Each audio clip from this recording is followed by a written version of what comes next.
Alright guys, well a lot of people seem to think that get woke, go broke is just an expression, just something chuds say to try to own the libs and all that nonsense. But the reality is it's a very real thing. It does have massive effects on different companies and different studios who try to appeal to the DEI agenda, to do all the woke messaging and virtue signaling in their games. And most customers are getting sick and tired of it these days. Even if people agree with some of the messaging in the game or the movie or whatever it is that they're watching, we're just mostly sick and tired of being preached at while we're trying to enjoy our entertainment. And you see this here with this Park Place article talking about how Sweet Baby Inc. reveals that the dev team behind a game called Shadow Gambit: The Cursed Crew has shut down because costs were exceeding revenues. Where have we heard that before? I mean, there have been so many things in the last year and a half between Hollywood films and big AAA games where the cost to make the game has far exceeded the actual revenue brought in.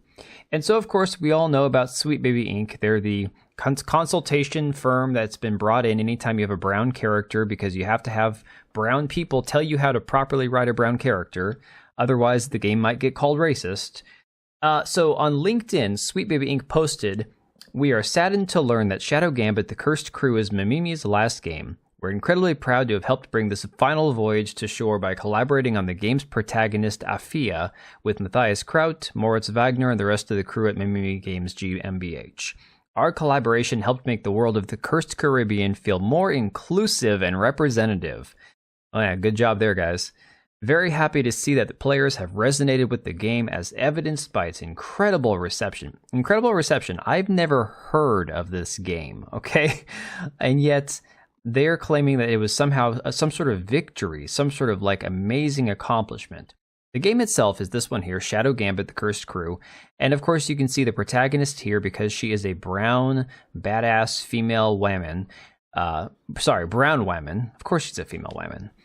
They had to bring in Sweet Baby Inc. just to talk about her story and create a narrative around her and probably give her, accurate dialogue, because you have to be accurate, otherwise you might be considered a racist.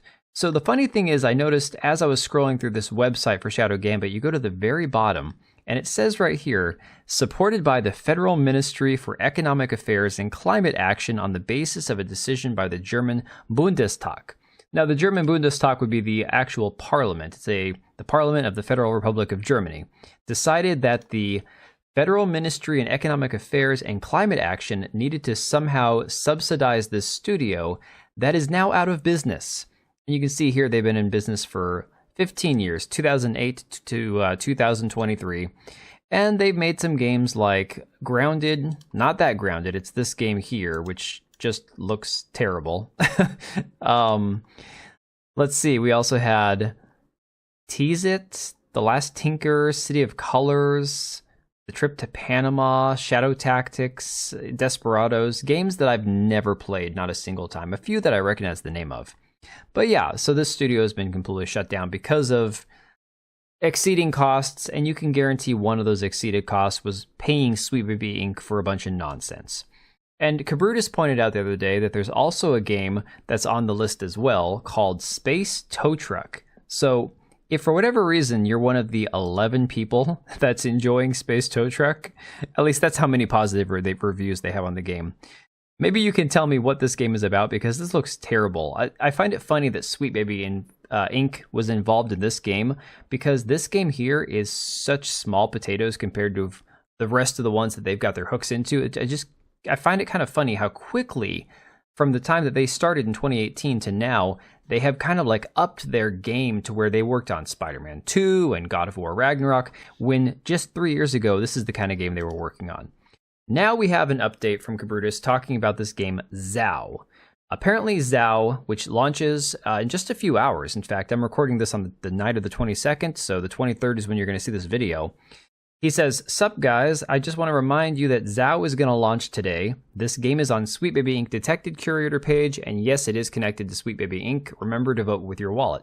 Now, the bummer about this, and I'm not some bleeding heart that's going to be like, "Oh, but you've got to give it a chance because brown people." No, the thing I'm going to say is a bummer is for those of us who are like, stop race swapping, stop being lazy, create new characters, create new stories. This game seems to be the right approach. And again, I'm not saying that it's going to be great or it's going to be wonderful just because brown people or Africa or whatever. But the game itself is described as like a Metroidvania style game, and I do enjoy those. And it does seem, from the little bits I've seen in trailers and all that, that the game itself could be enjoyable for the right person. So that is definitely, in my opinion, the right approach. Create a game for a certain audience, and if it does well, great. Unfortunately, I don't think this one's going to do well regardless because, again, most people claim that they want representation and diversity and inclusion, when the reality is they don't actually go out there and support it with their dollars. They don't go out there and support it financially. It's all virtue signaling.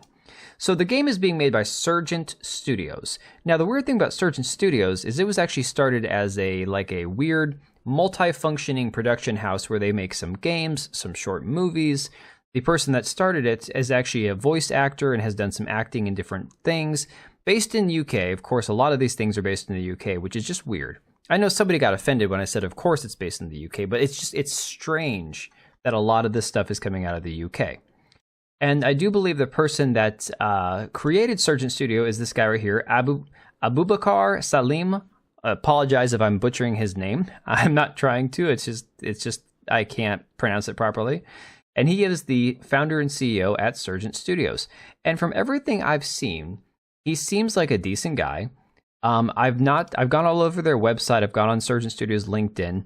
I'm not seeing anything like really awful, inflammatory, other than the fact that they are connected to Sweet Baby Inc. However, digging around through some of this information, the one thing I did notice was on his LinkedIn, on Abubakar, I feel like I'm totally butchering that name. So on LinkedIn here, if you scroll down through his comments, there's not a whole lot there. It doesn't seem like he's super busy on LinkedIn. Just some stuff about his game that's coming out here in the last few months. But if you go back down to about a year ago, this interaction kind of like stuck out to me like a sore thumb. And it's between him and J.Ann Lopez, the CEO and founder at Black Girl Gamers. And it seems to me that regardless of whether or not he himself is one of these like woke activists or uber political or trying to push some sort of agenda, given the fact that they are working with Electronic Arts, that is who is actually publishing the game, the fact that they are connected to Sweet Baby Inc., and the fact that he interacts with people like Khalif Adams or J.Ann Lopez from Black Girl Gamers, it would indicate to me that this is just going to be a game filled full of political ideology and left-wing nonsense, and it's just going to be, again, beating you over the head. If you're a white person playing this game, it's probably going to be like, oh no, you need to apologize for your ethnic sins of your whiteness. I could be wrong. The game itself could be great. I mean, to me personally, the game seemed fine as far as the gameplay when it looked interesting. But maybe you can all let me know what you think about this down below, because honestly, I'm kind of torn on this. I hate to just slam a game simply because it has diversity or a different origin or ethnic story that it's trying to tell. I think that's totally cool. I have no problem with that. It's not like I see brown people and I freak out and go, oh no, this is woke because brown people. It's just when you see the same kind of crap, it's like you can kind of identify these games just by looking at them anymore.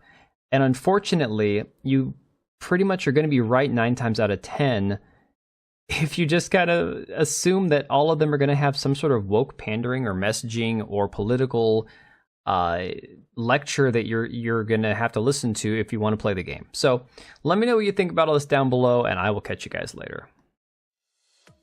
All right, and if you made it this far, thank you so much for watching the video. Thank you for being here. I do have 2 channels, Minimal Effort Podcast, as well as my gaming channel. I do have a Twitch and Kick for my gaming channel. We do live streams over there occasionally, maybe once a week. And then if you are in the market for a new PC, make sure to check out Meta PCs. Click the link I have down below. Use code TBO at checkout for a special discount. Thanks again for watching, and I'll see you next time.